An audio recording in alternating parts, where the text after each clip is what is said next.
فلا يتكلم أحد بموت رسول الله إلا ضربته. جئتك أؤمن بالله وبرسوله وبما جئت به فقد أعذرت إليكم وأعذرتموني.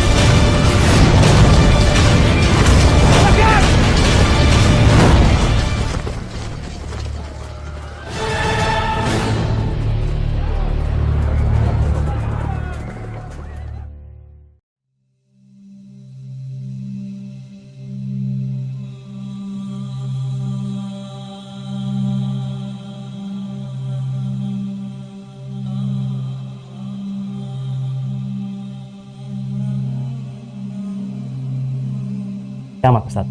Ya mungkin bisa dijelaskan, kita kembali ke kitab.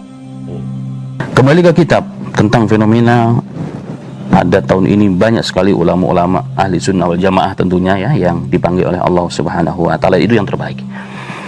Apakah ini merupakan fenomena tanda-tanda akhir zaman? Jawabnya ya. Karena dihabus solehin, perginya orang-orang yang soleh, itu tanda-tanda akhir zaman. Ini adalah hadis akhir zaman ini sebenarnya. Dalam hadis yang sahih Nabi Muhammad SAW, hadis riwayat Ahmad dan sebagainya, beliau mengatakan, la taqumus sa'atu hatta ya'khudallahu syaritatahu min ahlil ardi. Tidak akan datang hari kiamat sebelum Allah akan memilih, mengambil orang-orang yang orang-orang di muka bumi ini, orang-orang yang ahlul baik, ahlul khair, orang-orang yang baik diambil oleh Allah, artinya diwafatkan. Tidak akan datang hari kiamat. Wa yabqa fiha ajaza la ya'rifuna ma'rufan wa la yunkiruna munkaran. Kalau orang-orang yang soleh, orang-orang yang baik meninggal dunia, apa yang tersisa?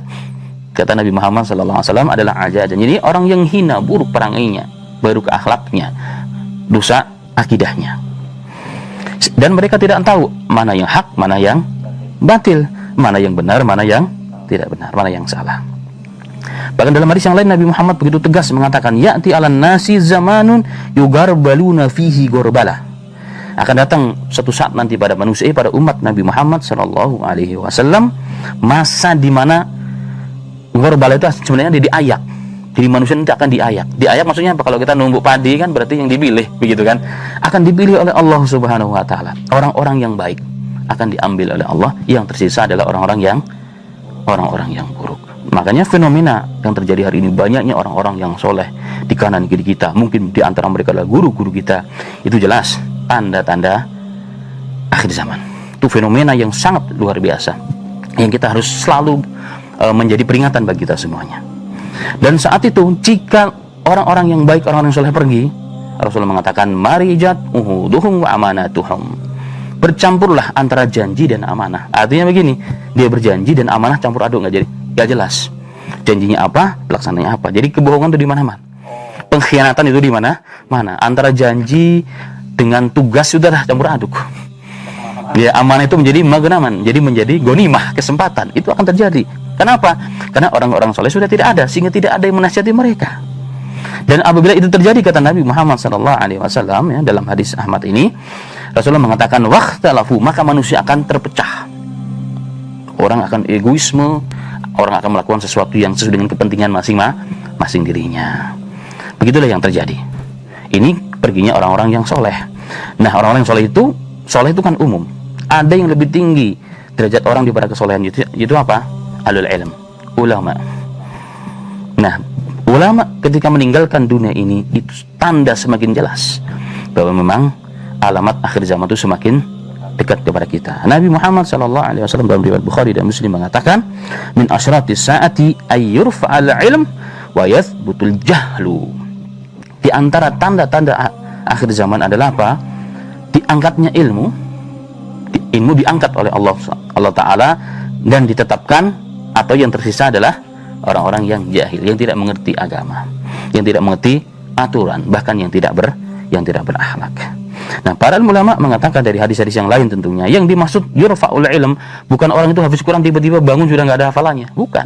Orang ahlul ilm tiba-tiba nggak ingat apa-apa, bukan begitu. Tapi dalam hadis yang lain Nabi Muhammad SAW mengatakan yang dimaksud dengan yurfa'ul ilm, diangkatlah ilmu, adalah apa? Diwafatkan. Innallaha la yakbidul ilma intiza'an yanzi'uhu minal ibad walakin biqabdil ilmi. Jadi Allah nggak akan mengangkat ilmu itu langsung tiba-tiba orang hafal Quran hilang. Itu belum ada cerita itu ya kan. Lagi bangun tiba-tiba udah nggak inget apapun satu hafalannya. Begitu juga ulama-ulama kita, nggak begitu kata Rasulullah. Tetapi yang dimaksud dengan diangkatnya ilmu adalah apa? Biqadbil ilm, diambil alul ilm, yaitu dicabut nyawanya, dikembalikan kepada Allah Subhanahu wa ta'ala. Karena itulah salah satu kesedihan yang kita rasakan hari ini. Sisi lain kita sedih. Kenapa?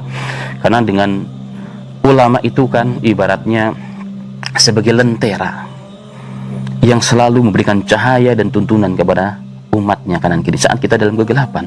Kalau lentera kita sudah nggak ada, apa yang terjadi? Padam hidayah, padam cahaya. Akhirnya apa yang terjadi? Gelap.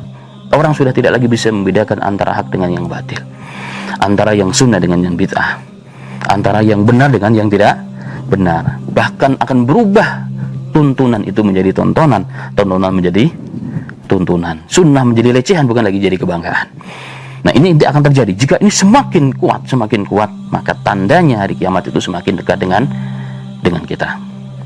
Karena itu saran ya, selagi masih diberikan kesempatan kita semua oleh Allah, kesehatan jasmani, rohani, dan ulama-ulama guru-guru kita, para masyayikh kita masih banyak, maka luangkanlah waktu untuk menimba ilmu dengan mereka. Karena kalau kita nggak meluangkan waktu, nggak akan pernah ada sisa waktu. Orang yang nganggur pun sibuk hari ini ya, orang sibuk, apalagi zaman sekarang semua anak kecil sampai kakek-kakek main handphone. Maka harus meluangkan waktu untuk belajar. Ya bagus kalau langsung ya. Kalau minimal dengan media karena kondisi pandemik seperti ini, maka insya Allah kita bekali diri kita bekali hidup kita dan generasi kita dengan ilmu yang benar, ilmu yang sahih, yang bersumber kepada kitab Allah dan sunnah Nabi Muhammad SAW. Barakallah.